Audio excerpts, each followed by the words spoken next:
Om Sahana Bhavatu Sahanau Bhunaktu Sahaviryam Karavavahai Tejasvinavadhitamastu ma Vidvishavahai. Om Shanti Shanti Shanti.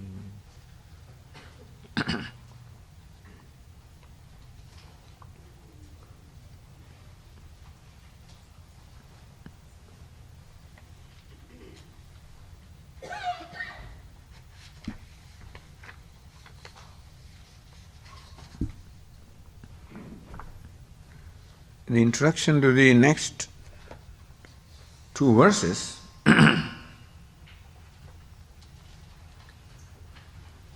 so summarizing what has been taught so far in this chapter,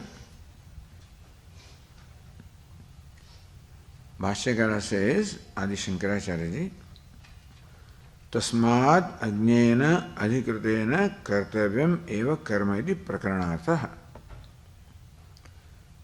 The gist of the Lord's teaching in this chapter up to this verse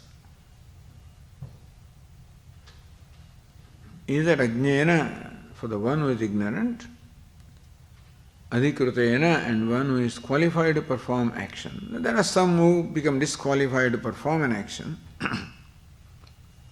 By the way, by sometimes what is meant is that one may not be qualified to perform Vedic action, etc. But everybody is qualified to perform, to live their life and do their daily activities. Everybody is qualified. Ajnana, one who is ignorant of the true nature of the self. As you said, Ajnana, how do we know that there is ignorance? Ignorance manifests ultimately as the sense of inadequacy, sense of self-centeredness, insecurity, and therefore raga and dveshas, attachments and aversions, these are the expressions of ignorance. So Ajnana, the one who is ignorant, kartavyam eva karma, Lord Krishna means to say that a person who is ignorant must necessarily perform his duty and ideally perform the duty with the right attitude. That is the gist of what has been said so far, which is what we discussed in the first class.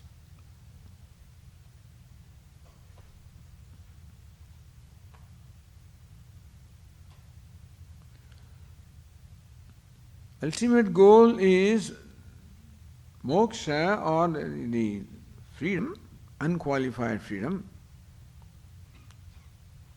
And that is only by knowledge of the self, by knowing that freedom is my nature. Happiness that I am seeking is my nature. Freedom that I am seeking is my nature. The knowledge that I am seeking is my nature. The immortality that I am seeking is my nature. To see this fact about myself is called knowledge. But that fact is seen, certainly, it is the teacher, with the help of scripture, who has to unfold this fact to me. But even when this fact about the true nature of myself is unfolded before me, which process called Shravanam, listening to the unfoldment of scriptures, is part of Atma Vichara, inquiry or deliberation upon the nature of self. Even when that is done, as I said earlier, that process becomes effective provided my mind is ready to happily grasp those facts, which requires a preparation of mind or the maturity of mind. So, prag atmanistha yogyata praptehe. Thus we must gain a yogyata, the fitness, the preparation for Atmajnana Nishtha.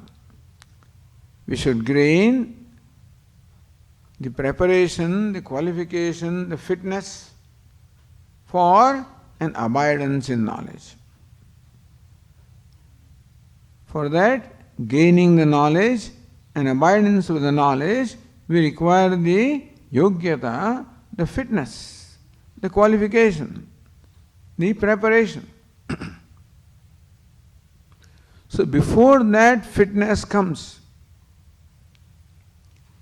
karma yoga anushtanam adhikrutena anatmajnena kartavyam eva iti. For an ignorant person, that karma has to be done for this preparation of mind. How does karma bring about the preparation of mind? It is not so much the karma that brings about the transformation or preparation of mind. It is the attitude with which Lord Krishna prescribes we should perform the karma. That's what brings about a transformation. Because as we said in the first class, that we perform karma, our activities, in a routine manner, but we may not even be aware that whatever little thing we do is done as a consumer, as a person who wants to gratify the self. That it is for an agenda of self-gratification that even a small action is performed by me. What is in it for me? This is a tendency that we are born with because of ignorance. And we have to reverse that ignorance, we have to remove that ignorance. The removal of ignorance takes place in two stages. One is in terms of becoming free from these wrong tendencies, and secondly in terms of gaining the direct knowledge. So these wrong tendencies of self-centeredness, which result into raga-dveshas, attachments, aversions, is what we have to first overcome. And that is by the right attitudes. The self-centeredness can be overcome by or can be given up by the deliberate attitude of selflessness, which Lord Krishna says yajnartham, yajnarthatvam, meaning the spirit of pleasing the Lord, spirit of offering to the Lord. It becomes easier for a person who is oriented towards worshipping the Lord. For a person not oriented towards worshipping in his life,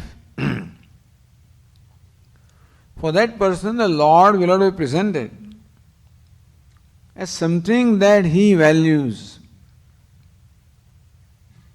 And there has to be a cause in the life greater than simply gratification of ego. There has to be a cause in life greater than self-gratification. Life should become more and more inclusive. That my usual tendency will be to include myself and someone who I consider as close to me. I and mine, this is whom we include normally. But then Bhagavad Gita wants us to be more and more inclusive. Ultimately, the inclusiveness growing to a point of including the whole universe. The spirit behind the Panch Mahayajnas, every day performing a religious function to satisfy the devatas who represent all natural forces, again on the religious ceremony to satisfy the rishis or sages or teachers, satisfy parents and ancestors, satisfy other needy human beings, satisfy the needs of the other elements of nature.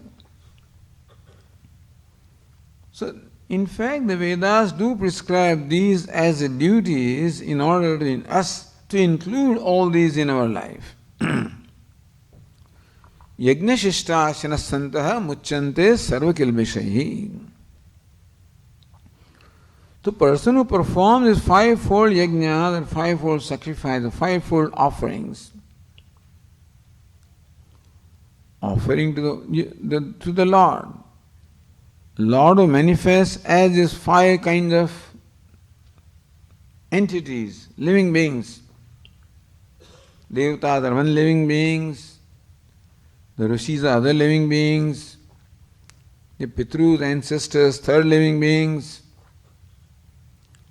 the human society, other living being, and the rest of the world is other living being. One includes them in one's life. That what I earn is not simply dedicated to my need of my individual self, but that there is a share of all these stakeholders who also contribute to my life. Ultimately, Lord Krishna would want that our life becomes a total contribution. It is this attitude of including others, of stretching our ego, of including others. A karma yogi also has ego. But we want to transform our ego from a tamas ego to a rajas ego to a sattvic ego. Or to change our mind from tamas to rajas to sattva. So a mind that enjoys predominance of sattva, because sattva means transparency. Sattva means light, transparency. Mind becomes transparent, becomes illumined.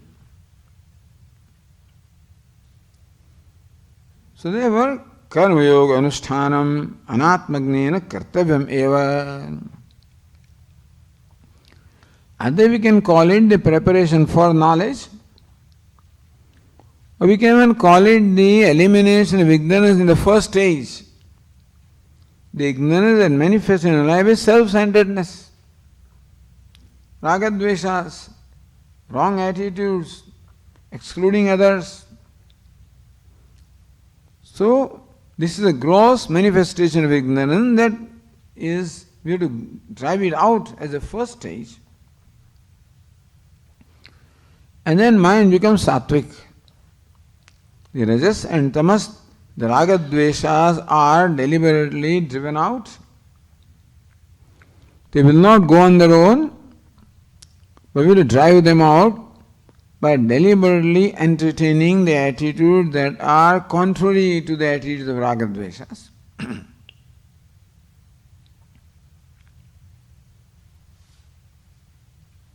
This is what Lord Krishna has been teaching Arjuna from the 4th verse in this chapter. The first 2 verses were assigned to Arjuna for expressing his doubt, or he was disturbed and perturbed. He thought that Lord Krishna does not seem to consider him a mumukshu, does not teach him, what actually he should teach, whatever. And in 3rd verse, Lord Krishna described that there are 2 stages in which the spiritual development takes place. Karma Yoga and Jnana Yoga. Then started teaching Karma Yoga. The Karmanam and Arambha, 4th verse onwards. Emphasizing the importance of number 1, performing karma, being active, being a participant in the scheme of things, and then further, being a participant in a selfless way. Also, the disadvantages of not living a life in this manner also were described.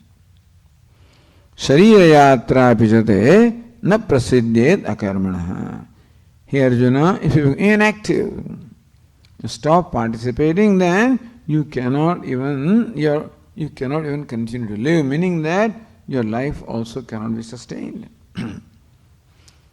And also with last verse we read, last verse is that those who do not conform to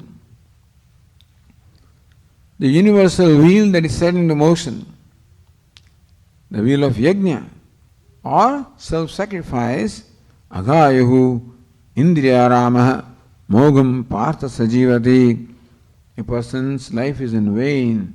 He lives a life of sin because he wastes away his opportunity in simply self-gratification.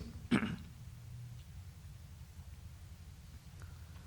next question that Bhashyakara asked, that when Lord Krishna prescribes in such strong words that one must perform the action, evam sthite kim evam pravartinam chakram sarven anuvartaniyam. That being the case, when Lord Krishna so emphatically states that one has to perform one's duty in a right attitude, is it that this continuing of action will perpetuate? Or will there be a time when one will become free from the need to perform action? There is a stage when there is a need to perform action. First need is because I cannot remain inactive. It is the pressure within myself, the pressure of desires, the pressure of likes and dislikes that forces me to perform the action, and therefore I cannot be inactive. Secondly, I should not be inactive because action should not simply become an expression of my raga-dveshas or attachment and aversions. It should rather become a means of my self-purification. And that ultimately results into knowledge by making me qualified for studying at the feet of the teacher. Shravanam, listening to the scriptures, Mananam, reflection upon that, Nididhyasanam, assimilating what has been taught. Will this process always go on? Or will there be an end to that? So all the motions ultimately are meant to become free from motions. All the words or sounds are meant for let me become free from sound, become silent. The river rushes towards the ocean, ultimately to become free from the need to rush any further. And so here Lord Krishna has taught this karma yoga. Evam pravartinam chakram sarvena anuvartaniyam kim. Are there exceptions to this rule that you have to follow this wheel of selfless actions? If you do not, then you are living a life in vain and you are only incurring sin. Does it apply to everybody? Avasvida purvokta karma yoga anusthana upaya prapya.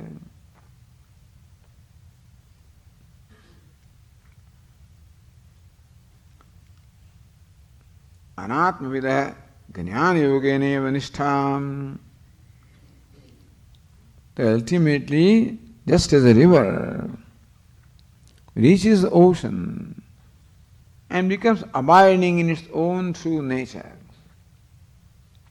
Ocean represents the true nature of river. It is because of the heat of the sun that the water got separated from the ocean, got transformed as clouds. It rained in inaccessible, faraway places, and then struggled very hard to reach back the ocean, to come to its own source, to come to its own nature, to abide in its nature. So ultimately, all activities are meant to abide in one's nature. The activity is not for the sake of activity. The activity is for the sake of becoming free from the need of activity. I would not say activity is meant for becoming free from activity. We would say that activity ultimately is meant for becoming free from the need of activity. Because activity does not mean bondage, it is a need that means the bondage. What is meant by bondage is dependence, and that is what is represented by I am a needy person. That means I am a wanting person, I am a dependent person, becoming free from need. So thus Lord Krishna teaches us the process of how to progressively become free from need, understand? It all seems to say you keep doing this and doing that. Doing is one thing. But Swamiji, how do I know that I am making progress? Well, I am the pramana, I am the evidence for that. And what's the evidence? That I progressively find myself free from the needs. A need arises from a sense of inadequacy, from an inner discomfort with my own self, a dissatisfaction with my own self, and this discovering freedom from need also means discovering progressively self-satisfaction. Becoming more and more comfortable with myself, and ultimately abiding in myself. I become so free from need that I need nothing other than myself.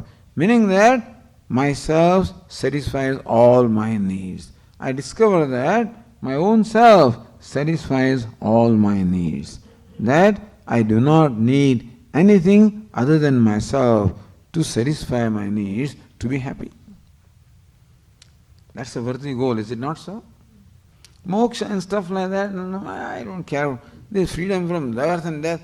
And this, that may or may not appeal to people. So I want to be born, Swamiji. You can wait. Why do they have a problem with this next birth? But if the goal is presented as being free from all the needs, being free from all the, being totally comfortable with myself, being totally satisfied with myself, which is how Lord Krishna presents in the second chapter also, Atmanyeva Atmana Tushtaha. Describing a wise person, the main characteristic of the wise person is that he is happy with himself, by himself. Now, even that also may not appeal to some people. Because very different orientations are there of what it is that I am seeking in life. Then we need to deliberate upon what it is that you are seeking. And maybe the teacher has to show to him, to that person, that what you think you are seeking ultimately is this only. That you are not only seeking happiness, but happiness means that being comfortable with you is happiness. So the goal is very simple. Just being comfortable with myself, being myself. When the river returns to ocean, it just becomes herself. The river is water, but it's separated from ocean by ignorance, you can call it, and therefore there is distance created. And that distance is eliminated, that gap is bridged, well, in a physical sense as far as the river is concerned.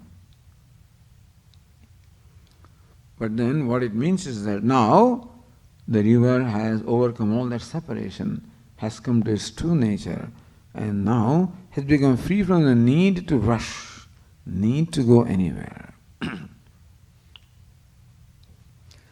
I guess if you understand the goal of life in this manner, then only Vedanta will be meaningful, otherwise not. If what moksha is not clearly understood, then all this may or may not, then it may be something intellectual, may not quite be practical.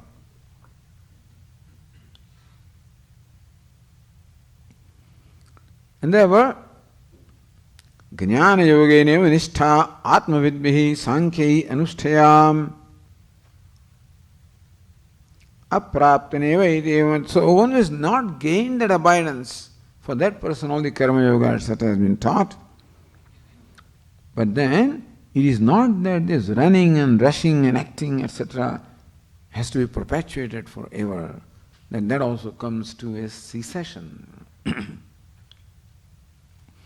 Which is what Lord Krishna wants to teach in the next two verses. They come as quite a surprise in the karma yoga section, you know.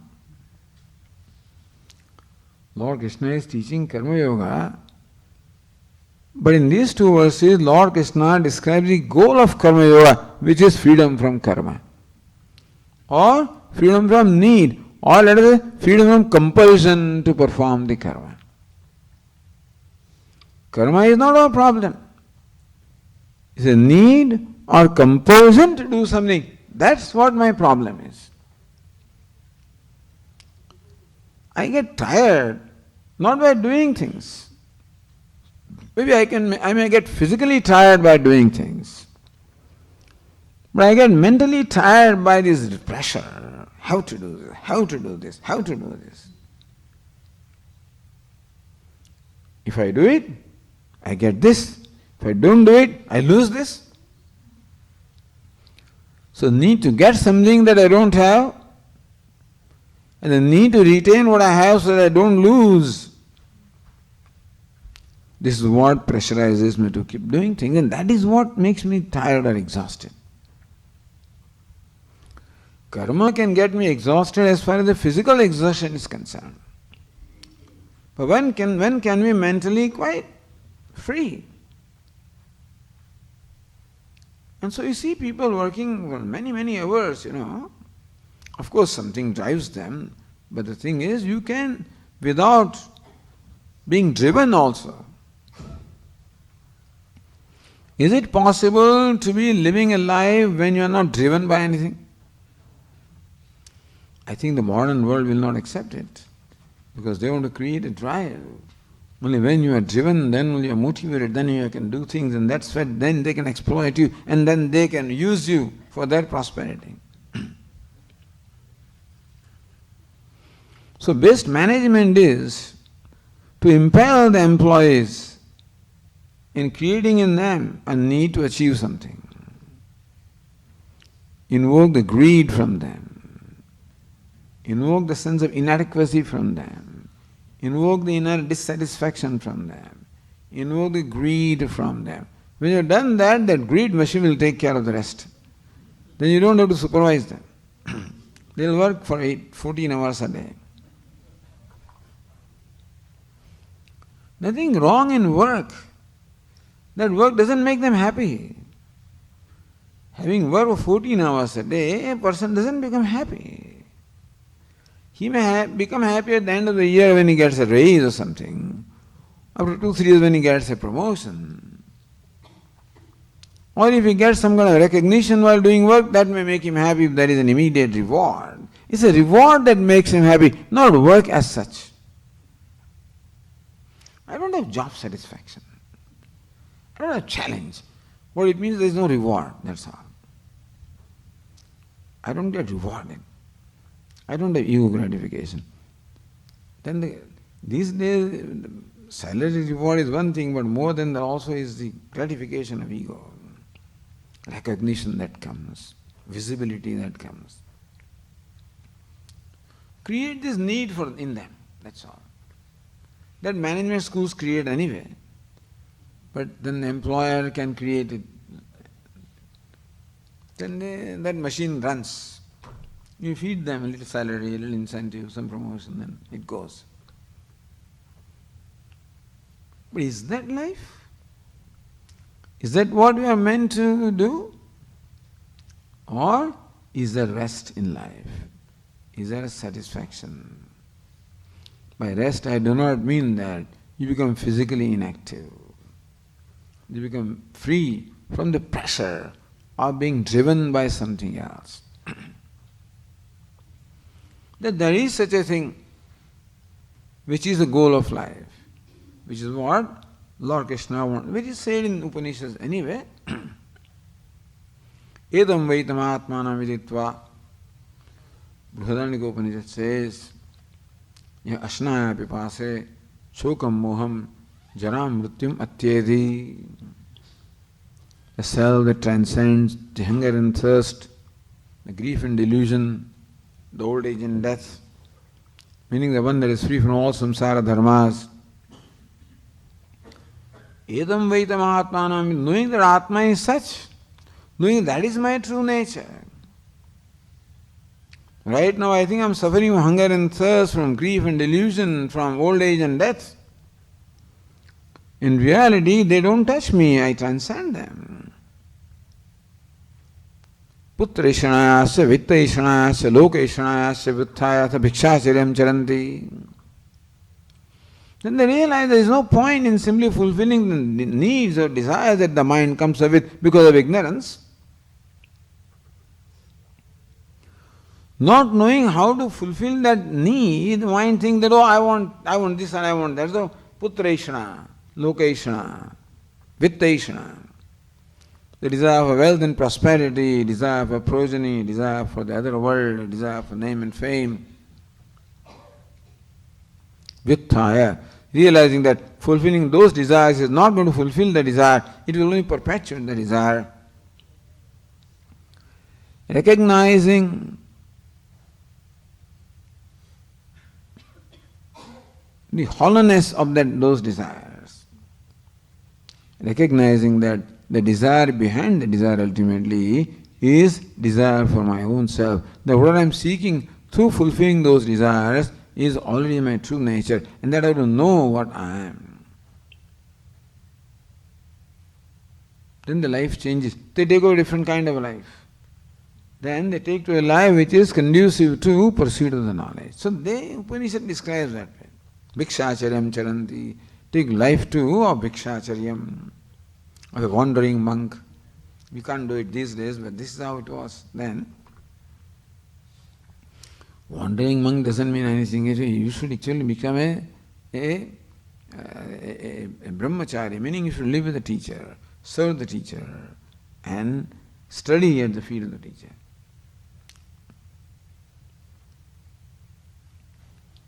As a result of which you gain the knowledge and gain the abundance in knowledge. So those who have gone through all of these steps, how are they? Meaning that what is the goal of karma yoga? What's the goal of performing action? That is described in the next two verses, the verse 17 and 18. So let us read that.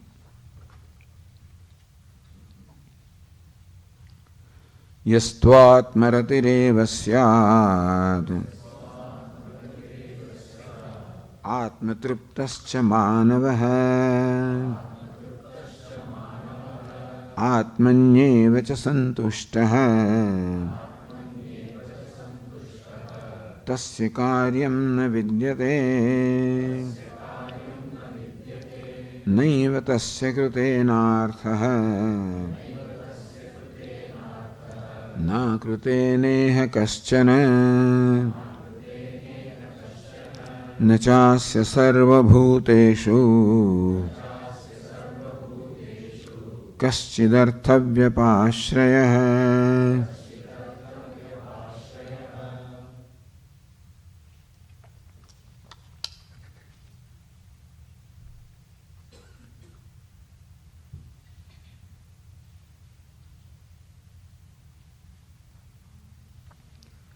The words are yastu, yahatu, atmaratihi evasyat.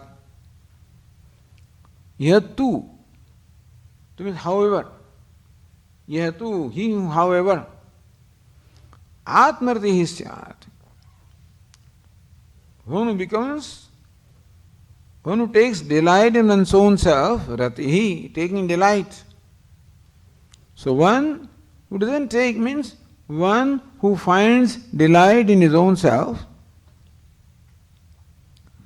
Atma truptaha, one who is totally content with oneself. Atmaniya santushtaha, one who is satisfied within oneself. These two distinguishes this person from the rest of them. So Atma Ratihi. Rati means seeking pleasure, seeking delight, rejoicing into something. That kind of delight or pleasure or rejoicing comes when we think of an object of love, something that we love. So Upanishad describes our happiness in 3 stages. The Taittiriya Upanishad talks about the 3 stages as Priya, Moda, Pramoda. Priya means delight, you can say. Ratihi, delight, which comes on account of deliberating form or thinking of one object of my love.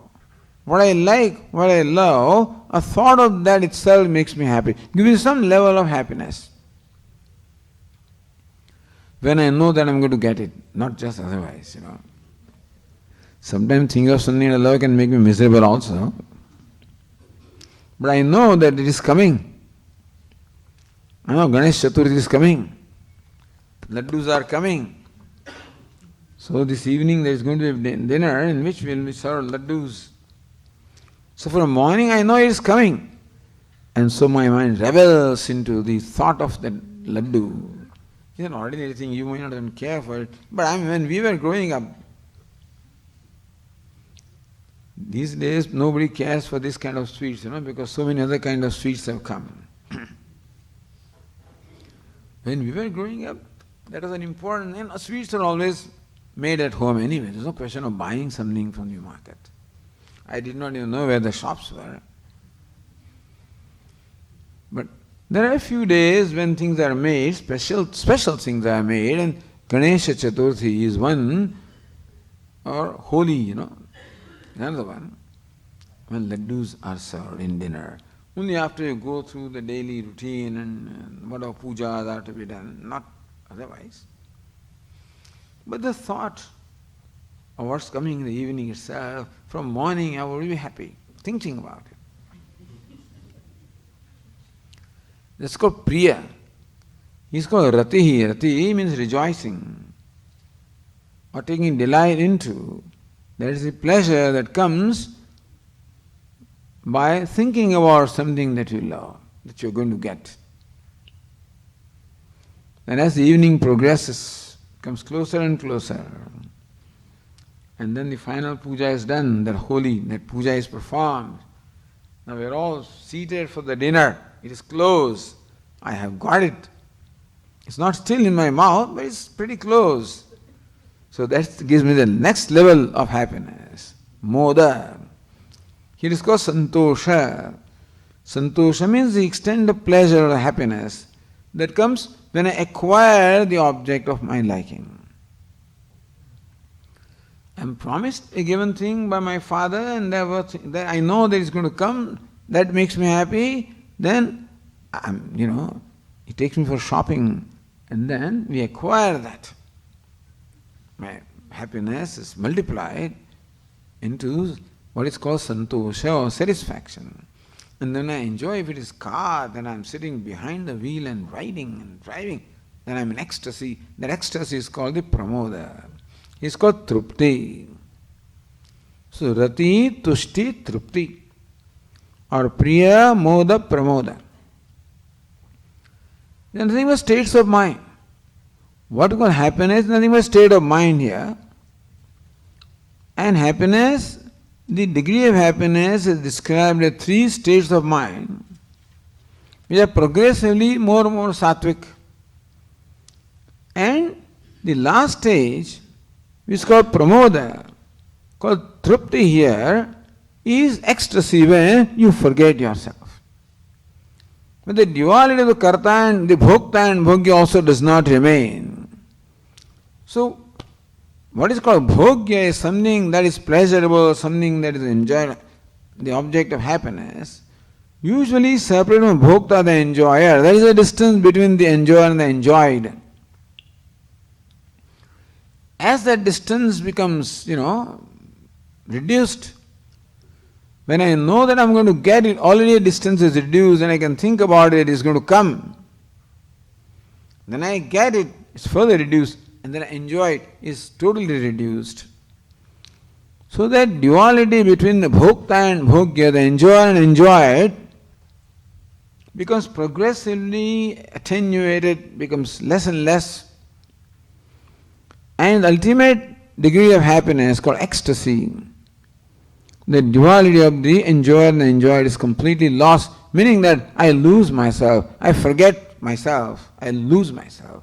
I get merged into the happiness. In the words of Puja Swamiji, the enjoyer merges into one flame of happiness. What remains is that. So this is ecstasy, that is the highest degree of happiness. Priya, moda, pramoda. Rati, tushti, tripti. So in this verse, Lord Krishna uses the three words with which people are familiar. And normally, Atma Ratihi, na Visheshu Rati, usually a person has Rati. He rejoices in thinking about the objects and things and beings that are dear to him. So, rejoicing in the things and beings that are dear to me is Rati. So, usually the Rati or rejoicing or delight comes from something other than myself. Here, for the wise person, it comes from Atmarati, comes from his own self. Meaning that he does not require an object of pleasure to have the rejoicing. He himself is the source of that. Atmanevacha santushtaha. The santushti, the second level of happiness that comes by acquiring something, we get santosha. When we acquire something that we wanted, then there is the feeling that comes to us called santosha, the satisfaction. Usually, even for the satisfaction also, the source of satisfaction is usually something or someone other than myself. The wise person also experiences santosha, except that he doesn't need something other than himself. His own self is the source of that santosha or satisfaction. Atmanyeva, so Atmatruptascha manavaha. The trupti, the total contentment also comes from his own self. Tasya karyam na vidyate. So you can see how Karma Yoga gives us this, by the way.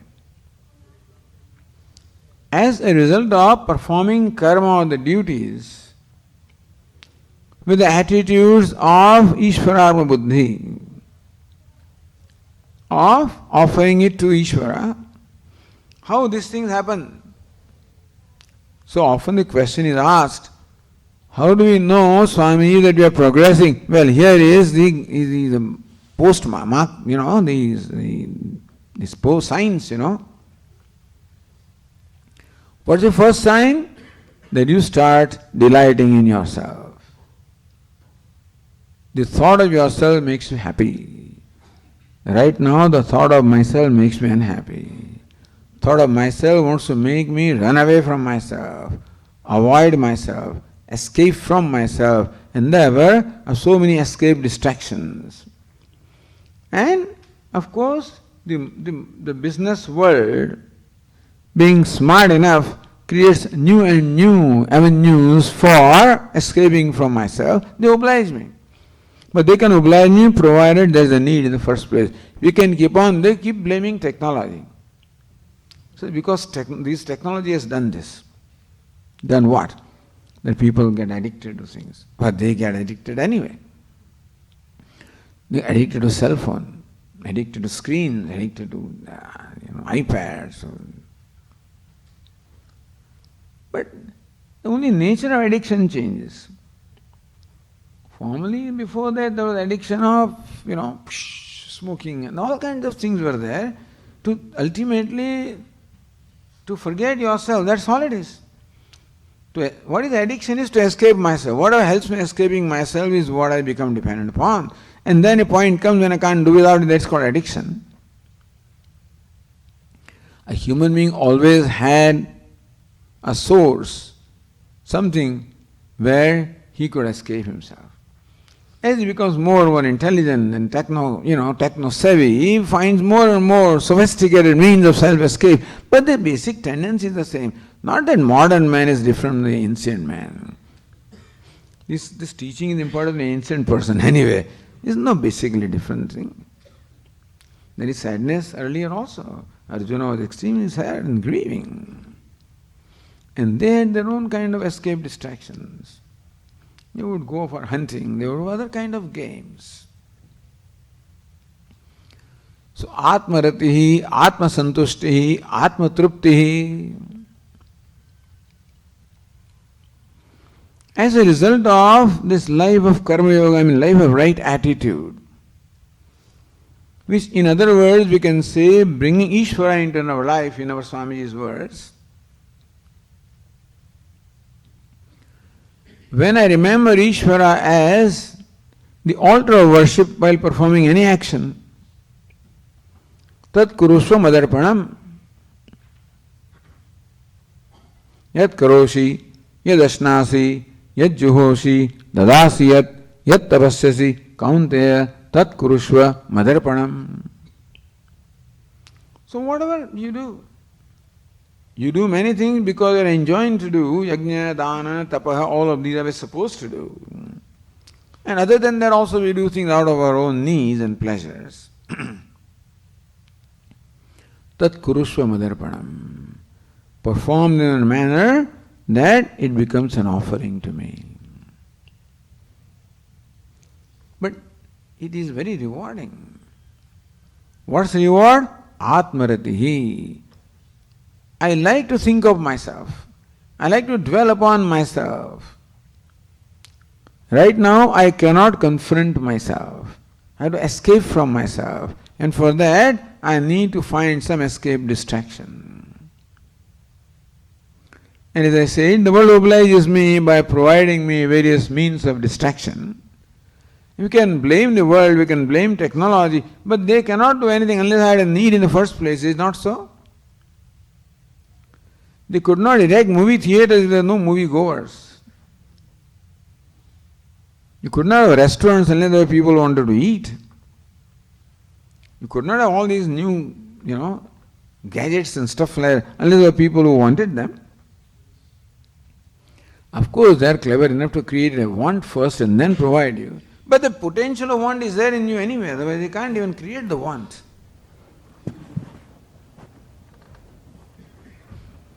So, this blaming technology is a very convenient way. Sometimes they condemn these women, condemn objects of pleasure, condemn technology, condemn science, they have done this. Nobody does anything. It's ignorance that does everything. Ignorance, which causes the wrong notion about me, which causes all identifications and causes every other problem.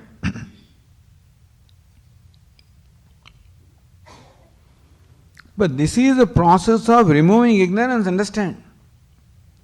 It is ignorance that creates a distance between myself and happiness, nothing else. If happiness is my nature, then what prevents me from being happy? That ignorance.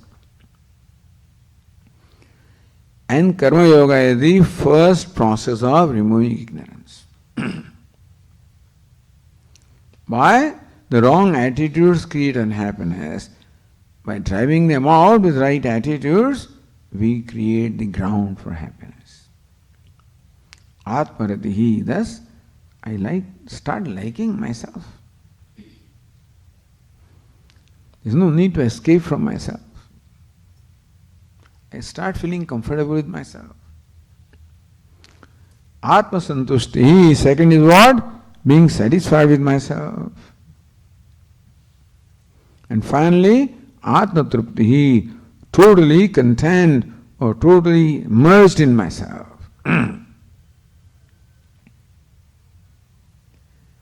Lots of descriptions are there in the Upanishads, in Bhagavad Gita also.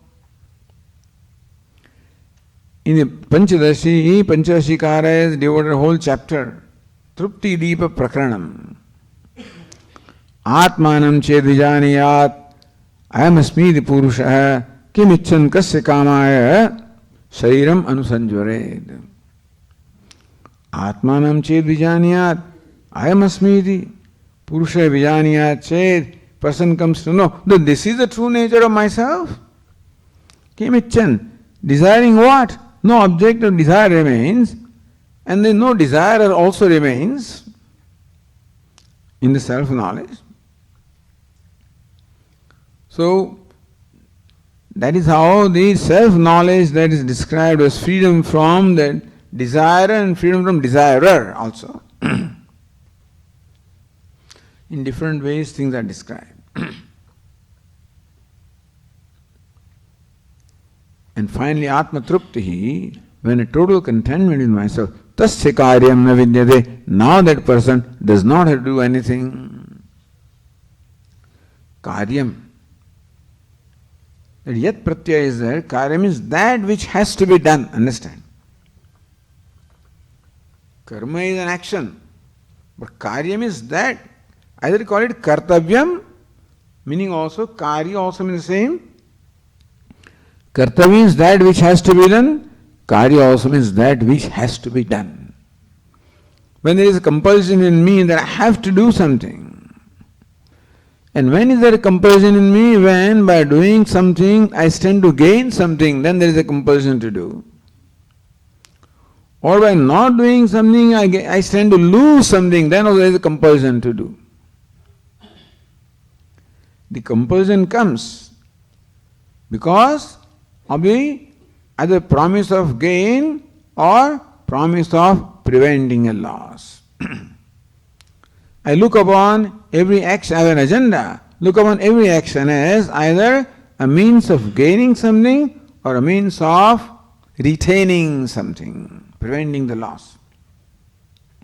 Yoga and Kshema.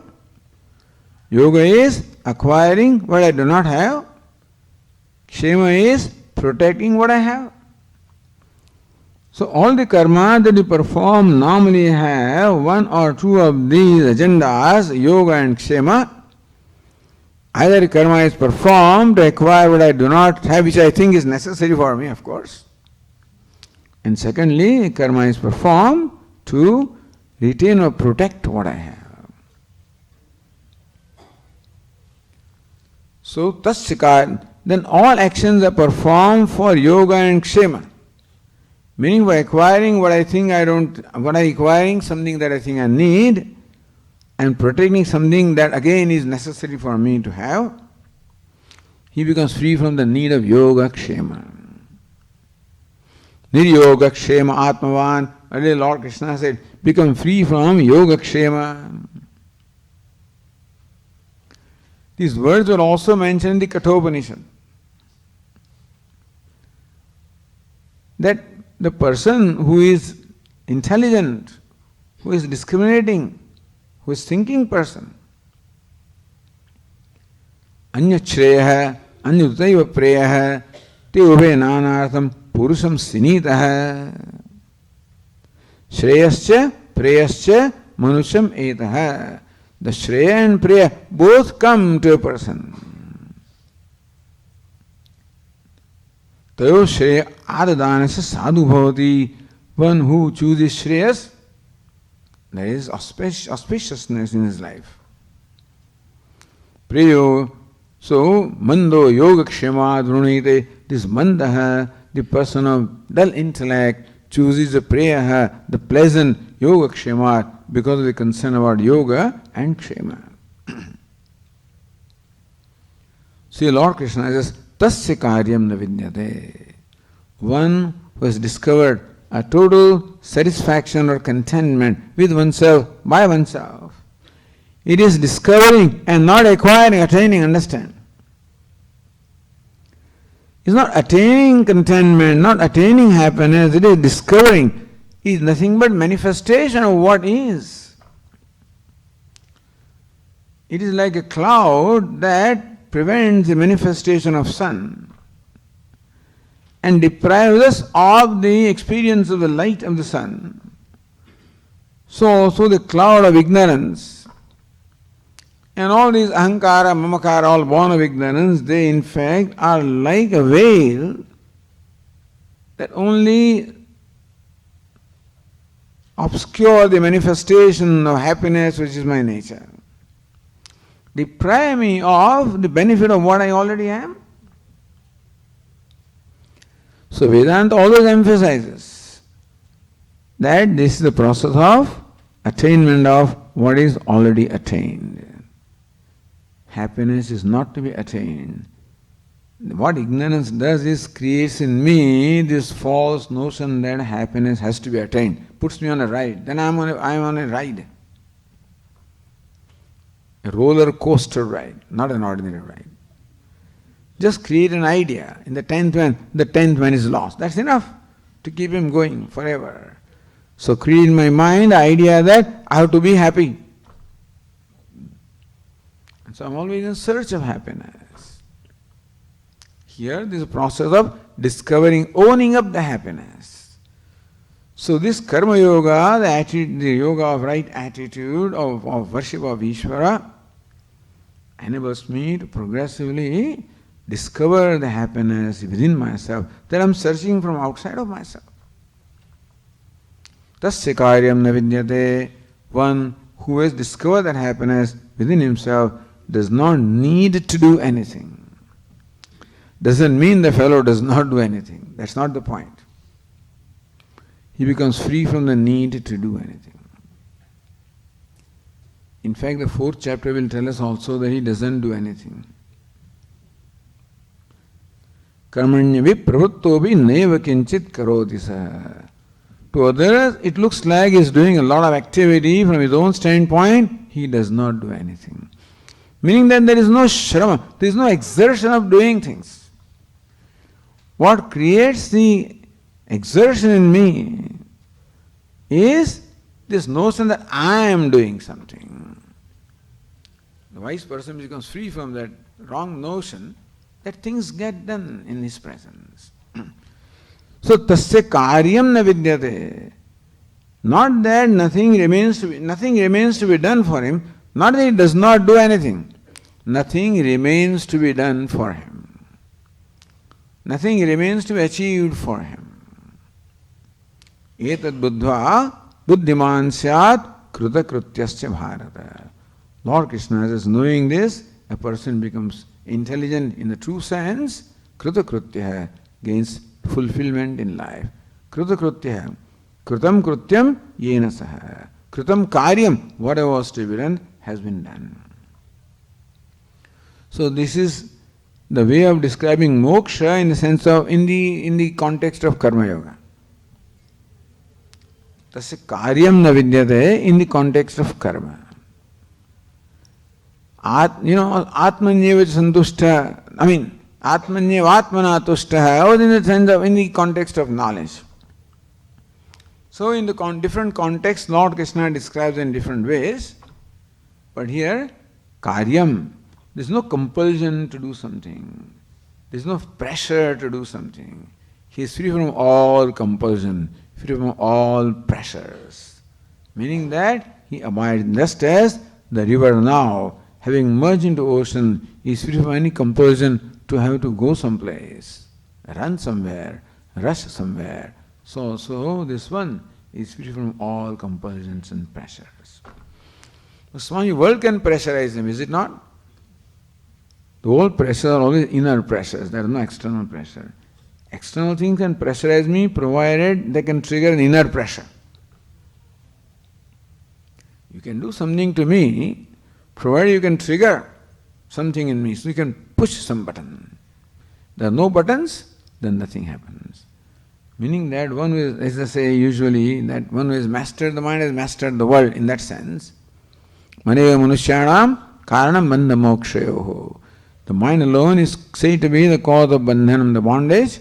The mind alone is said to be the cause of moksha. The bondage also is within me, the moksha also is within me.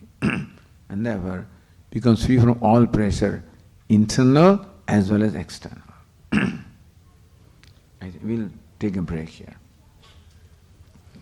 Om Purnamada Purnamidam Purnat Purnamudachyate Purnasya Purnamada Purnameva Vashishyate.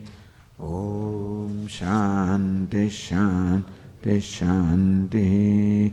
Shankaram Shankaracharyam Keshavam Badarayanam Sutra Bhashya Krutau Vande Bhagavantau Punah Punah Ishvaro Gururatmeti Murti Bheda Vibhagine Vyomavad Vyapta Dehaya Dakshinamurtaye Namaha.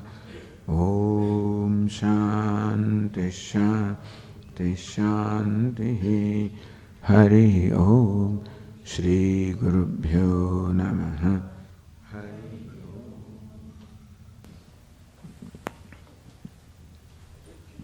Hari Om. I have an announcement. We have a Ayurveda class next week, and this is by Dr. Parsarthi, who has come here before, and it will teach you what Ayurvedic nutrition is all about. What we should eat, what we should not eat. So, if you want to, there are brochure outside, and also we are going to do